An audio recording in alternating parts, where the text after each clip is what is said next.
Assalamualaikum warahmatullahi wabarakatuh. Kali ini kita mau membahas tentang kopling Vespa yang kalau di kopling bunyi klek klek klek klek ya. Itu ada beberapa permasalahan di Vespa. Yang pertama, kalau Vespa bunyinya kalau di kopling klek klek klek klek, itu memang yang pertama karena usia ya. Kita tidak bisa membohongi, apalagi kalau Vespa kan sudah ya berjalan sudah hampir 20-30 tahun ya, lebih ya. Kalau untuk disuruh halus tenan itu ya gambling juga bisa, tapi ya gambling harus sabar. Oke. Yang harus ini ya, ini jadi yang bikin suara Vespa koplingnya bunyi klek klek klek klek ya, itu karena gini, space antara mangkok kopling dan nap kopling itu biasanya ada rongga atau ada celah. Kalau bisa teman-teman, misal kita ganti mangkok yang original itu, kalau bisa yang ininya sepan. Memang harus masuknya enak, tapi nggak boleh kanan kiri, nggak boleh bunyi. Jadi ada sepeleng sedikit itu benar-benar bisa menimbulkan bunyi ya itu. Cuman kalau mungkin sedikit banget ya nggak begitulah. Ada ya bisa lah dimaklumi ya. Apalagi cari yang sesuai permintaan kan susah banget ya. Setelah itu ini mangkok kopling, mangkok per kopling ya. Kalau kita cari yang spare part yang produk-produk baru, biasanya rata-rata itu harus sepan. Jadi ini tidak boleh goyang kanan kiri, benar-benar harus sepan. Bahkan yang original, yang bawaan motor itu justru malah sepan. Makanya di sini teman-teman harus agak kritis ya. Kalau untuk kita memperbaiki kopling Vespa yang bunyi klek klek klek itu benar-benar harus kritis banget itu. Jadi ini harus nggak boleh goyang. Mungkin ada goyang pun sedikit paling, itu speleng ya, buat speleng itu ya. Habis itu setelah itu ini, jadi gear itu kan di sini kalau untuk Vespa ya ada kelinganya. Rata-rata kalau yang bunyi klek klek klek itu kelinganya kendu. Jadi ini bisa digerakin. Nah, kenapa Vespa bajai koplingnya kasar? Karena modelnya itu kalau untuk Vespa bajai itu gearnya ini lepas. Kalau masih bawaan gearnya lepas, makanya koplingnya cenderung lebih kasar ya. Jadi ini bisa dilepas. Kalau Vespa modelnya koplingnya kelingan ini ya, model kelingan. Nah, maka dari itu kalau bisa teman-teman kalau menyiasati biar enggak bunyi klek klek klek, itu biasanya ini harus kenceng. Benar-benar harus kenceng, nggak boleh bergerak. Kalau misal bergerak mungkin bisa dikencengin ya, caranya mungkin di palu atau di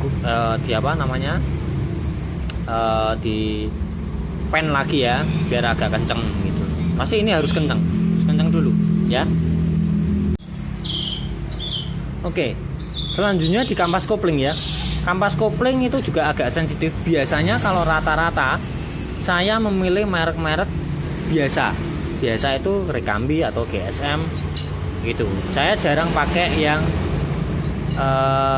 merek-merek itu sih. Saya kalau untuk pasien-pasien atau pelanggan-pelanggan di toko saya itu jarang. Lah, kenapa kok saya memilih dua merek itu? Karena lebarnya itu rata-rata agak sepan ya. Jadi di sini spellingnya sedikit banget. Nah, jadi kalau bisa cari kampas kopling yang sayapnya yang di sini itu ngepres sama ini. Jadi nggak bisa goyang kanan kiri. Ada salah satu produk kampas kopling ya sudah ternama lah ya, itu kampasnya itu justru malah sedikit, jadi bisa goyang gini, klak klak klak klak klak lah, itu bisa bikin suara di kopling Vespa teman-teman bunyi. Itu sepele sebetulnya, kalau untuk masalah kopling itu sepele, cuman kalau kita nggak teliti betul-betul kritis sama teliti, kita nggak selesai untuk kopling ya, untuk mengatasi bunyi di kopling itu. Sama kalau untuk biasanya sih, kalau untuk karena mungkin giginya sudah tua ya, teman-teman misal gearnya set axle ya, hitungannya untuk sekunder sama primer sekundernya kan 2168 atau di sprint 2267. Teman-teman harus tahu di sini kita harus ngitung giginya berapa. Misal axle ini kita hitung di sini harus giginya 21, sama-sama 21, tetapi sudut kemiringannya ini berbeda ya.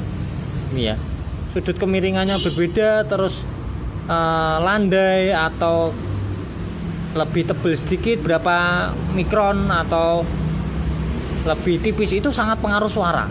Kalau kekencengan ya, masuk di gigi primer sekunder itu masuk jelek ya di gigi Borobudur. Kalau dia ada sepeleng antara gigi dan gigi, itu biasanya seringnya bunyinya agak keras, klok klok klok klok klok klok. Tapi nanti kalau di kopling hilang ya, itu bisa. Atau kalau terlalu sepan, kalau bisa memang bawaan ya, kalau bisa gigi itu sejudu. Misal copotan mesin, kita cari mesin segelondong, cari gear set, kalau bisa jodohnya di situ. Satu memang bawaannya motor itu. Karena apa? Kalau enggak kalau terlalu sepan ya, itu justru malah bunyinya kayak nguk gitu. Kalau buat jalan gitu ya, jadi itu kalau terlalu sepan. Untuk plat kopling ya, ketika masuk di gigi itu kalau bisa cari plat kopling yang enggak terlalu gerak ya, jadi kalau bisa sepan ya, maksudnya nggak boleh gerak kanan kiri. Nah ini naik turun ya, itu spellingnya terlalu banyak. Kalau bisa ya teman-teman cari plat kopling yang agak kenceng ya, jadi masuknya enak tapi nggak gerak-gerak naik turun atau kanan kiri gitu. Kalau bisa yang sepan, memang agak susah sih, cuman kalau bisa ya, kalau bisa gitu. Ini saya kasih contoh untuk mangkok kopling yang original ya, jadi sesuai dengan lubangnya ya, ini titiknya ya, kita pasin, itu ketemunya ya, ini pernya miring, coba dilihat ketemunya agak miring ini ya, sesuai dengan lubangnya ya, jadi ini agak miring. Kenapa? Itu sangat pengaruh banget sama bunyi di bunyi kopling di Vespa. Kalau misal teman-teman koplingnya lurus seperti ini pernya, rata-rata suaranya agak kasar, rata-rata lo ya, ini versi saya lo ya.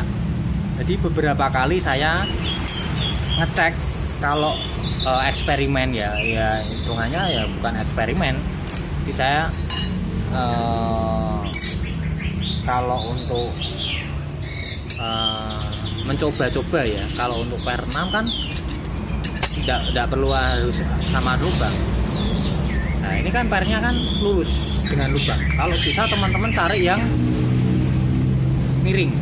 Kalau mangkok kopling saya sarankan mending yang original ya. Nah jadi ketemunya pernya miring.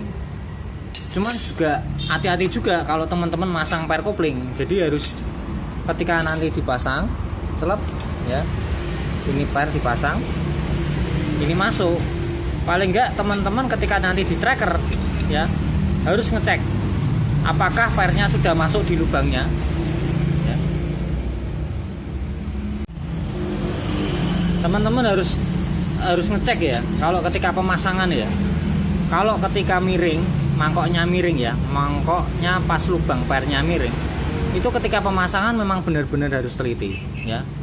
Ini kita pasang, lalu nap kopling kita pasang ya, itu harus ngecek pernya sudah masuk ke lubang nok-nokannya belum, atau lubang pernya belum. Kalau belum, mungkin bisa ditusuk atau digeser sama obeng ya, itu sampai bunyi, biasanya bunyi ceklik gitu ya. Itu pengaruh banget bunyinya ya. Jadi sekali lagi buat teman-teman, kalau untuk bermain atau mengatasi kopling yang yang bunyi ya, itu benar-benar harus sabar ya. Jadi belum tentu, nyun sewu, belum tentu bengkel-bengkel teman-teman yang dipercaya kadang mau. Maka dari itu, jadi pengalaman saya bagikan, memang insya Allah menyelesaikan masalah ya kalau untuk bunyi. Sekali lagi, kalau teman-teman cari nap kopling ya, ini harus sepan. Misal pun ada sepeleng, mungkin harusnya sedikit. Kadang ada mangkok kopling yang sudah loer-loer itu ya, kalau saran saya mending diganti aja gitu, atau di sini ditambahin daging, dilas apa nanti dirapiin sedikit ya, ditambahin daging, dilas listrik, itu juga bisa ya. Tuh, jadi semua kembali ke teman-teman. Jadi untuk ini ya, untuk kita pemasangan per yang harusnya miring ya, pernya miring harus hati-hati, harus kita teliti ya, kita sogok biasanya biar pas di tempatnya ya. Jadi saya kadang bunyi ceklik gitu, nah itu bunyi. Nah ya, jadi kita benar-benar harus teliti, harus di tempatnya ya. Nah sudah. Nah ini kan belum masuk ke lubangnya ini, makanya kita teliti. Nah kita harus benar-benar teliti ya. Hati-hati dalam pemasangan ya, kampas kopling atau nap kopling ya. Itu ya, mungkin itu dulu dari saya. Semoga apa yang saya tutorialkan kali ini bisa bermanfaat buat teman-teman. Terima kasih. Wassalamualaikum warahmatullahi wabarakatuh.